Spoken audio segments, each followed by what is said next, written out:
This game is like really proud of its sliding animation. I was supposed to use the milk in this tea by October 15th. They're still good. I didn't have high hopes for Guardians of the Galaxy when I first saw it. When I watched the initial trailer, I thought to myself, ho hum, it looks like another bog standard so-called AAA video game. But I am a big enough girl to admit when I was wrong. When I was wrong. Me! And while one wouldn't want to immediately compare it to Square Enix's other Marvel game, the shit-awful Marvel's Avengers, Guardians of the Galaxy shits all over the shit-awful Marvel's Avengers. It's a feature-complete single-player game with none of the live service bullshit attached. What's not to love? Well, there'd be plenty not to love if the game was still crap. The bar for the game industry has not lowered to such a standard that I will take any old guff so long as it doesn't have microtransactions stuffed up to its gills. Guardians of the Galaxy is a good time though. It's entertaining, it's amusing, the gameplay is solid enough if not totally remarkable, and it is, in its own way, a fairly heartwarming time. You play as Peter Quill, aka Star-Lord, and you go through several adventures tied up in a unifying narrative. You're joined by the other Guardians of the Galaxy, Groot, Sprocket, Drippy and Gamera, as you explore the universe looking for what we all wish to find among the stars. Some fucking money. Guardians of the Galaxy is almost equally split between its combat sections and its exploration sections, although to say exploration might be guilting the lily a little. This is a linear experience. There are beaten paths, but mainly you're following a single track, and I've got no problem with that. Many years ago, I complained that linearity had become a dirty word in the game industry, and my words were not taken to heart by the industry itself, because we've got so many open world games now, just full of nebulous stuff to do, whether or not the game deserves an open world, or would be served better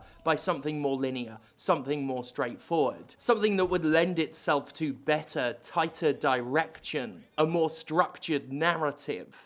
And better direction with a more structured narrative is exactly what we get with Guardians of the Galaxy. I'm sure there are many people out there who would like this to be a free-form, galaxy-hopping adventure where they can go wherever they want and do whatever they want. But the kind of game Guardians of the Galaxy is, the kind of story it wants to tell, it's better with a structured beginning, middle, and end.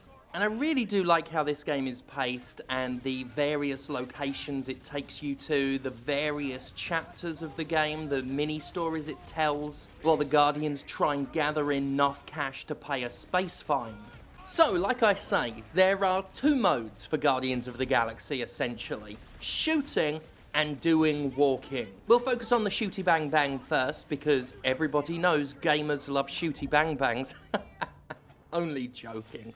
Gamers don't watch me anymore. As Peter Quill, you have access to Peter Quill stuff. You've got 2 laser blasters, you've got little rocket boots that you can do a double jump on, and you'll engage in fast-paced, very chaotic combat. Combat that took me a little getting used to because it is so fast-paced, because so much is going on screen at once, because it's not uncommon to get attacked by enemies from off-camera. But once one gets used to the way the action unfolds, it's quite fun to zip about the environment, dodging all of the attacks, blasting away, and of course ordering the other Guardians to do their Guardian stuff. The other Guardians automatically fight alongside you, but they each have access to special abilities that are governed by a cooldown meter, which you can unleash the way you would in an RPG or an MMO. They're basically special abilities for the player that are performed by other characters. By bringing up a command wheel, you can tell Rocket, Drax, Groot, or I almost said Gamera for real then, or Gamora, to perform one of a growing arsenal of abilities. At first, each Guardian has one power that they can unleash. Gamora can deal ridiculously high amounts of damage to a single enemy. Drax can weaken enemies with attacks, making them more liable to stagger, which stops them fighting effectively and opens them up to high amounts of damage. Groot can hold them in place with his little twiggy vines, and Rocket will just shoot stuff, make things explode. The abilities of the Guardians are nothing to sneeze at. They're really effective, and you feel like you're surrounded by very powerful pals, which is exactly the feel you'd want from a game like this. Quill has his own abilities on cooldown, curiously mapped, at least in the default settings, to the left stick. You press the left stick in, and it brings up a command wheel for Star-Lord, which also took me quite a bit of getting used to. Because of the frantic pace of combat, initially I found myself pushing the stick in by accident way too much, wondering why the hell this wheel was coming up, until I learned to be way more careful about it. Combat encounters are pretty straightforward. After you do a bit of wandering around, you will enter wider arena-like rooms or spaces where lots of enemies will chuck themselves at you. Even the rank-and-file enemies are fairly bullet-spongy, which I'm not too sure about. I'd rather have a few more enemies that can go down quicker, but even the most common cannon fodder here comes complete with a not unconsiderable health bar that needs whittling down. I suppose this is the case because Guardians wants you to rely more on the Guardians. It wants to make the special abilities of the other characters even more useful. But it does leave Star-Lord's guns feeling a little bit like pea shooters. Nonetheless, this doesn't stop combat being enjoyable, being a fun ride, and as the game progresses, you can spend skill points to unlock new abilities for Quill and every other character, although curiously, Guardians really drip feeds your progress, whether it be skill points to unlock abilities or crafting materials to upgrade Quill's guns and suit.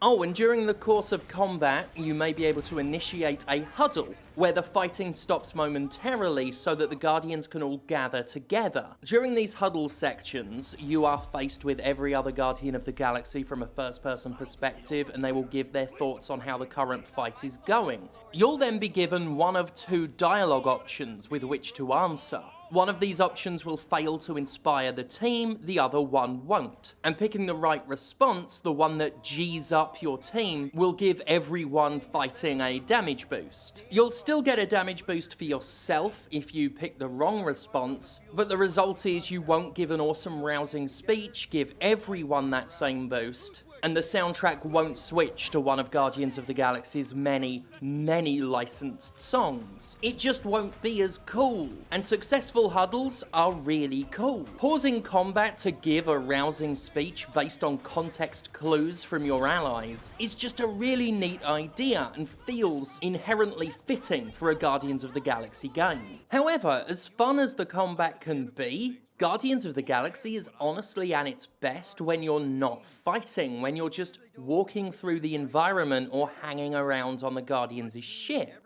Some of my favourite moments take place without any combat whatsoever, when you're just walking a linear path, occasionally finding a couple temporarily branching routes to pick up crafting materials. During these moments, there's lots of well-written character development and banter. Plus, Guardians of the Galaxy is really responsive. Every time you do move away from the beaten path, one of the characters will comment on it, about how Quill's going the wrong way or wandering off. I mean, every time is maybe an exaggeration, but most of the time, the things you do as Quill will garner a response from whoever's around. The writing does really well at fleshing out Rocket and Gamera and Drax and Groot and Quill as well, whether they're arguing with each other about how best to navigate a stormy planet, or hanging around on the ship engaging in conversation with Quill.